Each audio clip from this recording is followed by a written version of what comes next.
प्यारे बच्चों, आप सभी का एक बार फिर से नन्हे मुन्ने बच्चों की पाठशाला में स्वागत है। आज हम लोग पढ़ेंगे पर्यावरण कार्य पुस्तिका कक्षा 4 में। देखेंगे मेरे प्यारे बच्चों पाठ 8 पौधों के भाग एवं उनके कार्य। इससे पहले हम लोगों ने पाठ 7 पढ़ा था पेड़ पौधों में जंतुओं में अनुकूलन। अब ये पाठ 8 है पौधे के भाग एवं उनके कार्य। नीचे दिए गए बॉक्स में पौधे के विभिन्न भागों के नाम और उनके कार्य लिखने हैं। जैसे यहाँ कोई ये लिखा हुआ ये पेड़ है, उसमें फल लगा हुआ है, तो क्या होता है, इसका कार्य क्या है, नए बीज उत्पन्न करता है। पत्ती पौधे के लिए भोजन बनाती है। तना का क्या कार्य होता है, पौधे को जमीन से सीधा खड़ा रखती है। जड़ का क्या कार्य है, पौधे के लिए खनिज लवण और जल अवशोषित करती है। टहनी पत्ती को सहारा प्रदान करती है। देखिए मेरे प्यारे बच्चों प्रश्न नंबर 2, पेड़ पौधे सजीव क्यों कहलाते हैं? भोजन करना, सांस लेना, वृद्धि करना, अपने समान संतान उत्पन्न करना, जिनमें ये गुण होते हैं यह सजीव कहलाते हैं। पौधे का वह भाग जो मिट्टी के अंदर रहता है उसे क्या कहते हैं मेरे प्यारे बच्चों? जड़ कहते हैं। जमीन के अंदर जड़ होती है। पौधे के तने पर पाए जाने वाले भागों के नाम लिखिए। पौधे के तने पर पाए जाने वाले भाग होते हैं तना, जड़, पत्ती, फूल व फल। नीचे दिए गए चित्र को 2 जड़ तंत्र दिखाए गए हैं, इसको पहचानिए और दोनों जड़ तंत्र में अंतर लिखिए। ये रेशेदार जड़ है, ये मूसला जड़ है। देखेंगे मेरे प्यारे बच्चों, इसमें मुख्य जड़ का अभाव होता है और इसमें मुख्य जड़ पाई जाती है। ये जड़ लंबाई के साथ साथ चौड़ाई 2 तरफ बढ़ती है। मूसला जड़ लंबाई में नीचे की तरफ ही बढ़ती है। इधर देखेंगे आगे रिक्त स्थान भरना है। जड़ में भोजन का संग्रहण करती है मूसला जड़। निम्नलिखित में से कौन सा कार्य जड़ का नहीं है? भोजन का निर्माण करना। किसी भी 2 खाद्य जड़ों के नाम लिखिए, शकरकंद और मूली। विकास के बाग में एक नीम का पेड़ है। एक भारी तूफान आया लेकिन वह नीम का पेड़ नहीं गिरा। बताइए नीम का पेड़ क्यों नहीं गिरा?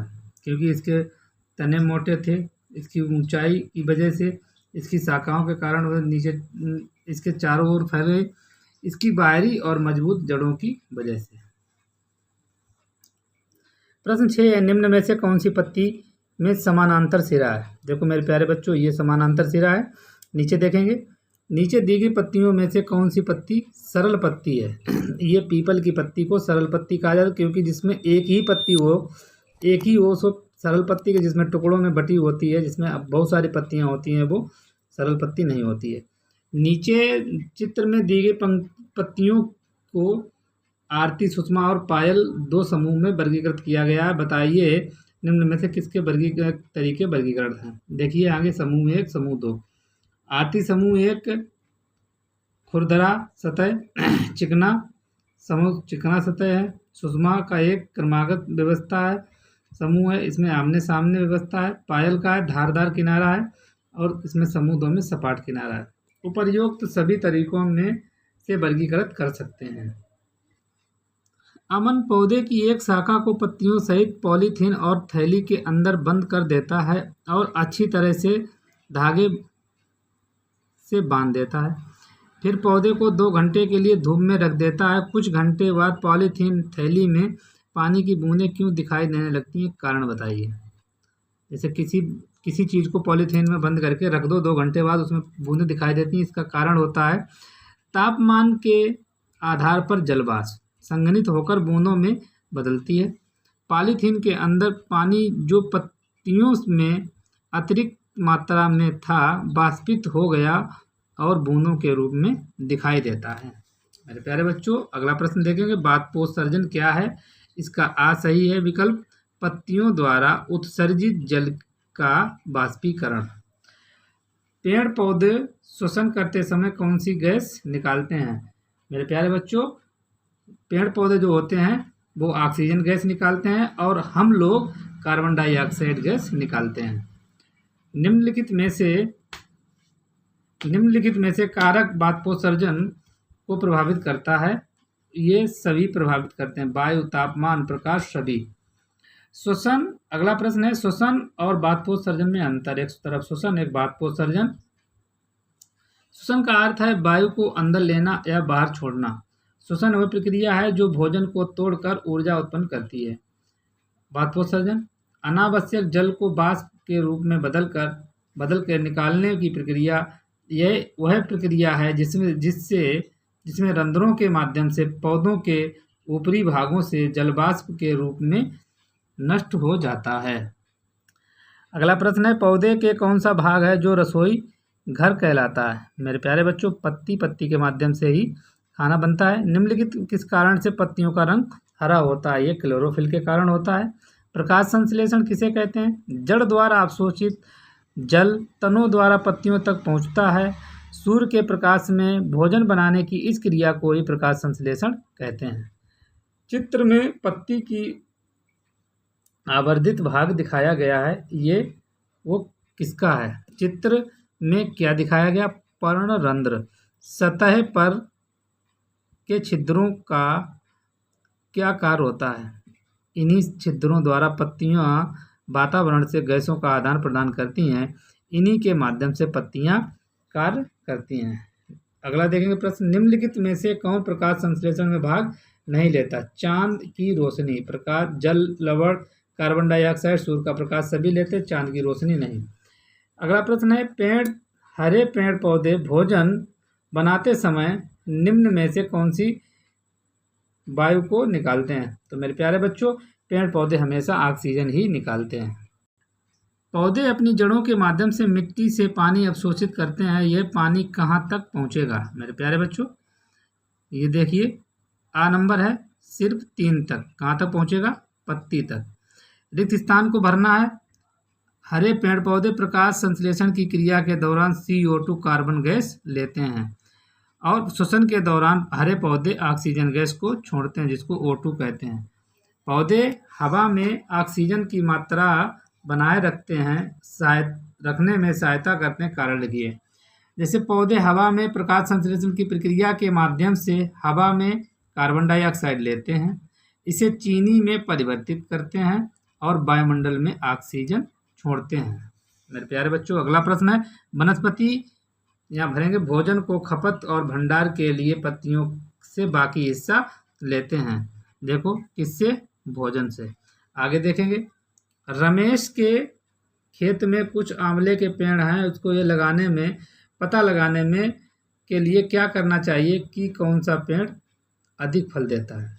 पेड़ पर लगी हुई शाखाओं को गिनना चाहिए, पेड़ पर तने की मोटाई गिनना, पेड़ों पर फूलों की कलियों पर ध्यान देना चाहिए।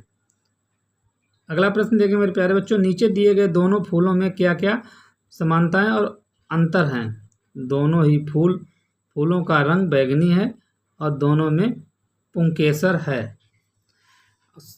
अब समानता हो गई, असमानता क्या है देखेंगे। अंतर क्या है, पहले फूल में कम पंखुड़ियां हैं, दूसरे फूल में ज़्यादा, एक से कम डंठल छोटा और दूसरे में बड़ा है। आगे देखेंगे, नीचे दिए गए चित्रों के भाग दिखाए गए हैं, क्या है, गुलदाउदी, गुलनार, अलमांदा, हरी फूल गोभी। उपरोक्त चित्रों में से पौधे के कौन सा भाग दिखाया गया है। फूल। दिखाए गए पौधे के मुख्य कार्य क्या है, नए बीज उत्पन्न करना।